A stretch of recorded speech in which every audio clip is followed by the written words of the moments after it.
হাদি হত্যার বিচার চাই, এটা কোনো রাজনৈতিক স্লোগান নয়, এটা মানুষের ন্যায্য দাবি। হাদি হত্যার বিচার এখনো বাংলাদেশের জমিনে শুরু হয় নাই, এখনো হয়নি। এই নীরবতাই সবচেয়ে বড় প্রশ্ন। একটি রাষ্ট্র কিভাবে এখন পর্যন্ত চুপ থাকতে পারে? আজ আমরা মাঠে নেমেছি কারণ ন্যায় বিচার ঘরে বসে আসে না, ন্যায় বিচার আদায় করতে হয়। আজ প্রতিবাদে মানুষ জেগে উঠেছে, রাস্তাঘাট, মানুষ ব্যস্ততা, এই ব্যস্ততার মধ্যেও মানুষ ঘর ছেড়ে এসেছে। ছাত্র, শ্রমিক, সাধারণ মানুষ সবাই রাস্তায়। কিন্তু সবাই নেই, বিএনপি নেই।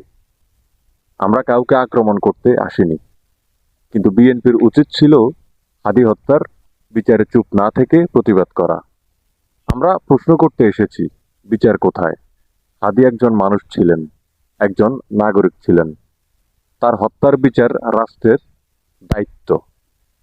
আজ বিচার না হলে আগামীকাল আরেকজন হাদি এইভাবে দুনিয়া ত্যাগ করতে হবে। এই নীরবতা চলতে পারে না। আমরা শান্তিপূর্ণ প্রতিবাদ চাই, আমরা ন্যায় বিচার চাই, হাদি হত্যার বিচার চাই। আর বিএনপিকে বলবো, হাদি হত্যার বিচারে এগিয়ে না এসে, হাদি হত্যার বিচারে একসাথে সবার সাথে জোট না করে, মাঠে না নেমে আপনারা বোঝাচ্ছেন যে হাদি হত্যার সাথে আপনাদের কোনো সম্পর্ক আছে।